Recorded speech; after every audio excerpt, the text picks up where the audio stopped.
Hello বন্ধুরা, কেমন আছেন সবাই? আশা করি আপনারা সবাই অনেক ভালো আছেন।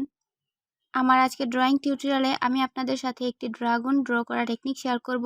আশা করি আপনাদের এই ড্রয়িং টিউটোরিয়ালটি ভালো লাগবে এবং এই ভিডিওতে দেখানো টেকনিকটি ফলো করে আপনারাও এই ড্রয়িংটি ড্র করতে পারবেন। আর ভিডিওর শুরুতে আপনাদের রিকোয়েস্ট করছি, যদি আমার চ্যানেলে সাবস্ক্রাইব না করে থাকেন তাহলে অবশ্যই আমার চ্যানেলে সাবস্ক্রাইব করুন এবং পাশে থাকা বেল আইকনে ক্লিক করে অল নোটিফিকেশন অন করে রাখুন। আর আপনারা যদি আমার ভিডিও ফেসবুকে দেখতে চান তাহলে ফেসবুকে আমার পেজে ফলো করতে পারেন। আমাদের জাতীয় পাখি দোয়েল, জাতীয় পশু রয়্যাল বেঙ্গল টাইগার। ঠিক তেমনি চীনের জাতীয় প্রতীক হচ্ছে ড্রাগন। যদিও আমাদের দোয়েল এবং বাঘের রক্ত মাংসের শরীর আছে, বাস্তবে এদের অস্তিত্ব আছে, কিন্তু চীনের প্রতীক ড্রাগনের মতো সত্যি কি কোনো রক্ত মাংসের প্রাণী আছে? বাস্তবে বিশ্বের অন্য কোথাও তো দূরে থাক, স্বয়ং চীনেও ড্রাগন বলে কোনো প্রাণীর অস্তিত্ব নেই। তাহলে এই প্রাণীর নাম এলো কোথা থেকে?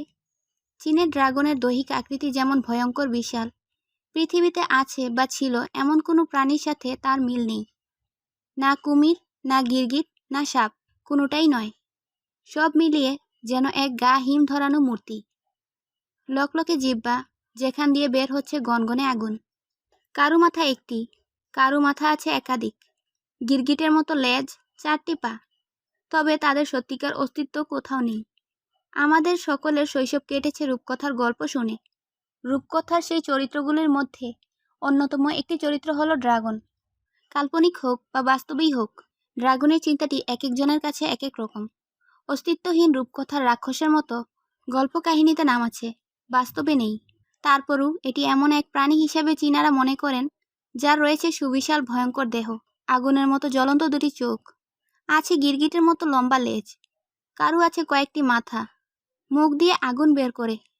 এরা মুহূর্তে পুড়িয়ে ফেলতে পারে যে কোনো কিছু, খুব সহজে পা দিয়ে উড়িয়ে নিয়ে যেতে পারে মানুষদের। এত কাল্পনিক চিন্তার মাঝেও চীনাদের থেকে পাওয়া ব্যাখ্যা মতে পৃথিবীতে কয়েক ধরনের ড্রাগন রয়েছে। ড্রাগন আছে অনেক নামের, তার মধ্যে একটি হচ্ছে হাই ড্রাগন। এর মাথা 9টি, স্বভাব চরিত্র একেবারেই খারাপ। সুন্দরী মেয়েদের মাংসের প্রতি এর ভয়ানক লোভ, পেলেই গিলে ফেলে। কিংবদন্তি মহাবীর হারকিউলাস এই দুষ্ট ড্রাগনটিকে হত্যা করেন। চিমেরো নামে আরেকটি দুষ্ট ড্রাগন ছিল। এর মুখ দিয়ে গড়গড় করে আগুন বের হতো। এর মুখের আগুন দিয়ে এরা পুড়িয়ে ফেলতে পারত গ্রামের পর গ্রাম। এই ড্রাগনের অত্যাচারে অতিষ্ঠ হয়ে এই আগুনমুখী ভয়ঙ্কর ড্রাগনটিকে হত্যা করেছিলেন তরুণ বীর বেলোরেফন। সব ড্রাগনই যে ভয়ঙ্কর এবং দুষ্টু তা নয়। একটি শান্ত স্বভাবের ড্রাগনও ছিল। সে সোনালি মেষের লোম পাহারা দিত। অন্যান্য ভালো ড্রাগনরা পাহারা দিত গুপ্তধন, কিন্তু ড্রাগন বলতে অশুভ শক্তির প্রতীকই ধরা হতো। সেকালে বীর যোদ্ধারা প্রতিপক্ষের শত্রুদের ভয় দেখানোর জন্য ঢালের পিঠে ভয়ঙ্কর ড্রাগনের ছবি এঁকে নিত। এককালে লোকেরা বিশ্বাস করত, সত্যি সত্যি হয়তো ড্রাগন নামে কোনো ভয়ঙ্কর প্রাণীর অস্তিত্ব আছে। উঁচু পাহাড় এবং সমুদ্রতলে বাস করে ভয়ঙ্কর সব ড্রাগন।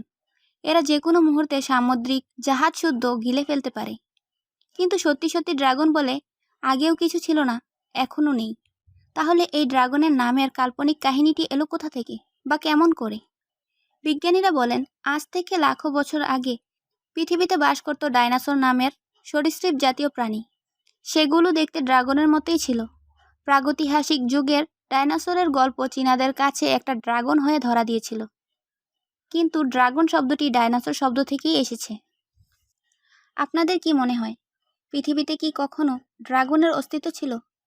আর আমার ড্রয়িংটি কেমন লাগলো তা অবশ্যই কমেন্টের মাধ্যমে জানাবেন। যদি ভিডিওটি ভালো লেগে থাকে তাহলে অবশ্যই ভিডিওতে লাইক করতে ভুলবেন না। চাইলে আপনাদের বন্ধুদের সাথে এই ভিডিওটি শেয়ার করতে পারেন। Thanks for watching the video. See you soon. Until then, stay safe, stay healthy. Take care and goodbye.